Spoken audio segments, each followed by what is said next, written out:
अस्सलामुअलैकुम नाज़रीन, आज उज़्मा बुखारी नदीम कुरैशी के हथे चढ़ गई। उज़्मा बुखारी का नदीम कुरैशी से बदतमीज़ी करना महंगा पड़ गया। नदीम कुरैशी ने उज़्मा बुखारी की भरपूर छतरोल की। आइए नाज़रीन, पहले उनकी गुफ्तगू सुनते हैं, फिर इसके बाद तमाम तफसीलात आपके सामने रखते हैं। जो ज़बान जो आप माशाल्लाह फूल गिरते हुए देख रहे हैं, उसके बाद क्या ही किया जा सकता है। और एंगेजमेंट जो है फिर दोनों तरफ से होती है ना, एक तरफ से तो नहीं हो सकती कि आप जो है वो सिर पे चढ़ के नाचे और हम कहें कि जी बहुत अच्छी बात है, बिल्कुल वेरी गुड, आप ये करें, और फिर ट्रैक रिकॉर्ड है ये भूल जाए 9 मई को। लेकिन नहीं भूली, पाकिस्तान की कौम भी नहीं भूली, जिनके आपने घर जलाए वो भी नहीं भूले, जिनके आपने मुजस्मे गिरा कर आगे लगाई, जो आपने जहाज गिराए, उनको कोई भी नहीं भूला। नहीं भूल सकता कोई पाकिस्तानी। वो कितने जिन्होंने पीटीआई को वोट भी दिया है, मैं नहीं समझती कि वो अगर कोई पाकिस्तानी है तो वो 9 मई को भूल सकता है। ये भूल सकते हैं, ये वो वर्दी को लहराना और गालियां देना, वो सब कुछ ये भूल सकते हैं। कोई नहीं भूलेगा। एक मिनट आपकी बात, इनको समझाइए। लेक्चर दिया था, इन्होंने लेक्चर दिया था, इन्होंने सुन लिया, इन्होंने सुन लिया, ये भी सुन ले। अभी भी आप उसी को प्लीज इस तरह के अल्फाज इस्तेमाल करें, प्लीज प्लीज प्लीज। ऐसे यार, ये देख ना, ये आपने कितनी पॉजिटिव से बात की है। अब ये 9 मई इनकी ख्वाहिश है, यहाँ पे फांसी पर चढ़ाओ। नहीं किया आपने 9 मई, आप मासूम है। नहीं किया आपने 9 मई, आपने करवाया 9 मई। आप लोग, आप सारे करेक्टर्स हैं उसके। ये वक्त साबित करेगा पाकिस्तान की तारीख लिखी जाएगी, तो साबित होगा ये। आप रहते लोगों को, गरीब लोगों को, मजबूर लोगों को जेलों में डलवाकर इंतजार में आ गया, समझते हैं कौन बेवकूफ है, कौन बेवकूफ नहीं है, ये कौन समझते हैं सारी बातों को। पूरा बनो इनकलाबी। आपका तो लीडर कहता है मैंने मुझे पकड़ेंगे तो 9 मई होगा, दोबारा पकड़ेंगे दोबारा होगा। हिम्मत करें ना, फिर पैरों पे खड़े हो। इनकलाबी पूरा बनते हैं। हम मार खाते थे, हमें डंडे पड़ते थे, आप लोग 8 फरवरी को इनकलाबी बन लिया। आप जिस तरीके से इकरार में आए ना, ऐसे इकरार में दिलवाए। आप जिस तरह से इकरार में आए हैं, ये वजारत आ गई है आप लोगों की, ये वजारत चली जाएगी, ये गुजर जाएगा। आजमा साहब इतना तकब्बुर ना करें, इस जोर में ना रहें। ये इकरार चला जाना है, ये इकरार बड़ा आर्जी है। आपसे पहले कोई जाएगा। मैंने इनका सारा भाषण सुन लिया था, मैंने इनका सारा भाषण सुना, इनकी सख्त बातें सुनी। इनको और दूसरों को बात करते पहले से खुद तो तहजीब सीख लें कि बारी बारी बात कर लेते हैं। अगर आई गए आप बैठ ही गए मेरे साथ, तो थोड़ी सी तहजीब का मुजाहरा कर लें। एक तो आपको औरतों का लिहाज बहुत है, आप कह रहे हैं, दूसरा आप दिखा रहे हैं आपको कितना लिहाज है। मैं फिर भी आपका लिहाज कर रही हूं, क्योंकि मैंने आपके पास साथ बैठने को बहुत बड़ा ऑनर है। आपके साथ बैठना हमने एक डिसेंट डिबेट करनी होती है, हमने एक डिसेंट डिबेट। मैं वोटों के साथ मुंतखब हूं, आप बगैर वोटों के साथ आइए। आप ये कोई बात नहीं है, वही बात है, मुझे बड़ा फर्क है। मैं वोटों से मुंतखब हूं, आप खुशामत से मुंतखब नहीं है। आप खुशामत आइन में बहुत फर्क है। नहीं, बट आइन में नहीं मिलनी आपको। बात ये है, ये औकात है, ये औकात है इनकी। देख लीजिए कि दूसरों की रिजर्व सीट्स अपनी मांग रहे हैं, और जो मुझे कह रहे हैं मैं बगैर वोट लेके आई हूं। मेरे वोट लेके, औरतों के वोट लेके इलेक्ट होते हो आप, औरतों के वोट लेके इलेक्ट होते हो आप एमपी होके आए हो, सिर्फ मर्दों के वोट लेके आए हो, औरतों के वोट लेके आए हो।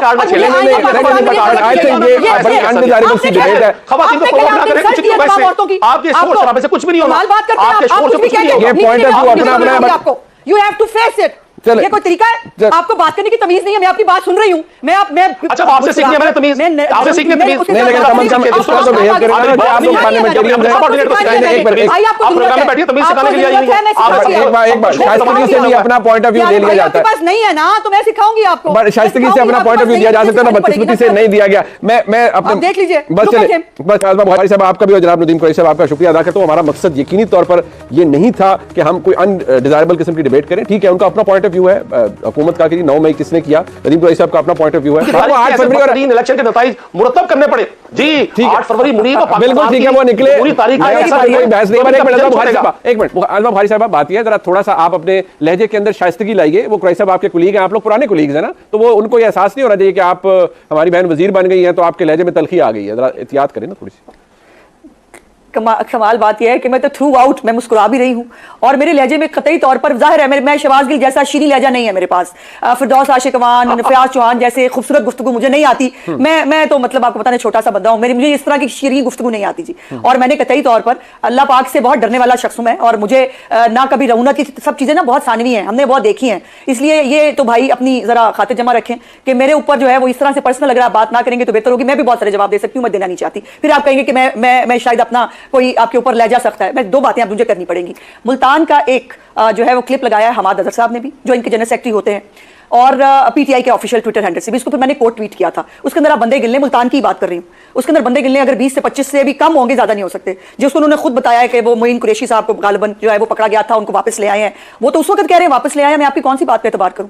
दूसरी बात यह है कि आपको बिल्कुल लेक्चर की जरूरत है प्यारे भाई, क्योंकि आप जो 9 मई को फरमा चुके हैं ना, और जो आपने अपना असल चेहरा दिखाया है 9 मई को पूरे पाकिस्तान को, आपको ना पाकिस्तान का कोई इदारा, ना पाकिस्तान की आवाम आपको ट्रस्ट नहीं कर सकती। इसलिए आपको कानून और आइन का लेक्चर की बहुत ज्यादा जरूरत है। तो वो लेक्चर लेक्चर तो आपको लेना भी होगा और लेसन भी आपको लेना होगा। लेकिन अफसोस की बात यह है कि ना आप लेसन लेना चाहते हैं, ना आपको अभी तक कोई असर हुआ है, ना कोई शर्मिंदगी है, ना किसी किस्म का जो है वो अपनी तस्हीह का कोई प्रोग्राम है। आखिरी बात जो मैं करना चाहती हूँ, बार बार 8 फरवरी भाई, जिस पंजाब असेंबली में आप बैठे हैं ना, उस पंजाब असेंबली में आप जो है वो आपकी तादाद कितनी है और हमारी तादाद कितनी है, ये नहीं हो सकता। जिन्होंने आपको वोट डाले हैं वो सारा आंखों पर वो वोटर हैं, जिन्होंने हमें वोट डाले हैं वो वोट नहीं हो सकते। और जो 4547 की कहानी जो है ना, वो अब रहने ही दें। आपके जो नईम पचौता साहब हो या अली जफर साहब हो, या वो सब लोग जो है ना वो ये बात को एक्सेप्ट करते हैं कि अपने जो जिब्रान इलियास के कहने के ऊपर जो आपके फॉर्म 45 बने थे ना, उन फॉर्म 45 80% के ऊपर जो है वो ना जो है वो सिग्नेचर्स हैं किसी पोलिंग एजेंट के, ना किसी के आईडी कार्ड नंबर है, ना थंब इंप्रेशन है। सो आपके वही कहानी है, वो उर्दू बाजार के वो बैलेट पेपर, वो 35 एक बात है मुकद्दर जो है वो यही है। इन्होंने यही करते रहना, ये करते रहे, हम अपना काम करेंगे। हमारा काम आम आदमी की रिलीफ के लिए काम करना है। जहां जहां ये कानून को हाथ में लेंगे वहां पर इनको जो है नहीं, बट सियासी हुकूमत आज़मा बुखारी साहब, मैं इस बात का तो जवाब दे देना। देखिए ये बात आप बिल्कुल सियासी हुकूमत है, आप लॉ एंड ऑर्डर को मेंटेन करें। आप बात ये करें कि कानून अपना रास्ता लेगा या हम सियासी तौर पर एंगेज करेंगे, हम उन्हें बताएंगे कि वहां पर करें। लेकिन अगर एक इलेक्टेड वज़ीर आला ये कहेंगी कि भाई मैं रूथलेस होंगी, तो वर्ड रूथलेस इसका डिक्शनरी मीनिंग ये तो कहा जाता है टायरेंट्स की जुबान है, ये एक इलेक्टेड वज़ीर आला की जुबान नहीं है। तो आपको नहीं लगता अल्फाज बेहतर हो सकते हैं?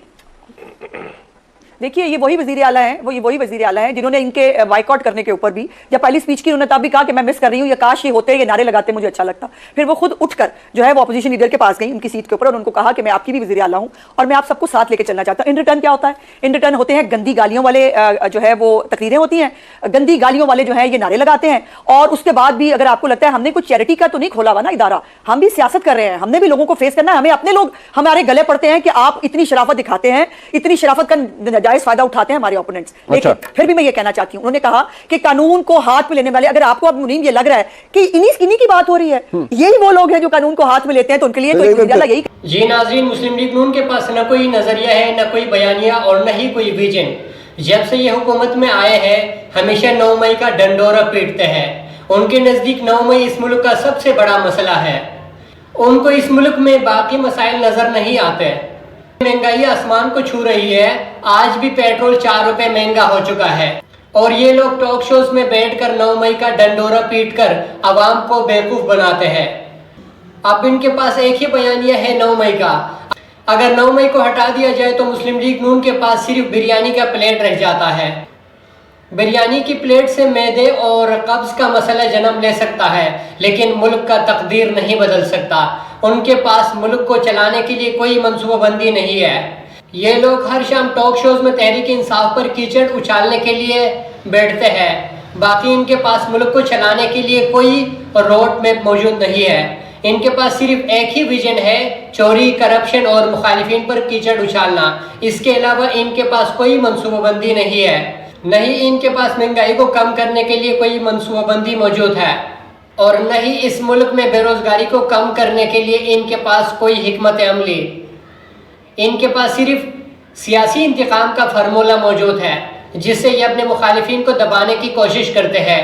नाजरीन, आपकी क्या राय है? अपनी राय का जरूर इजहार कीजिएगा।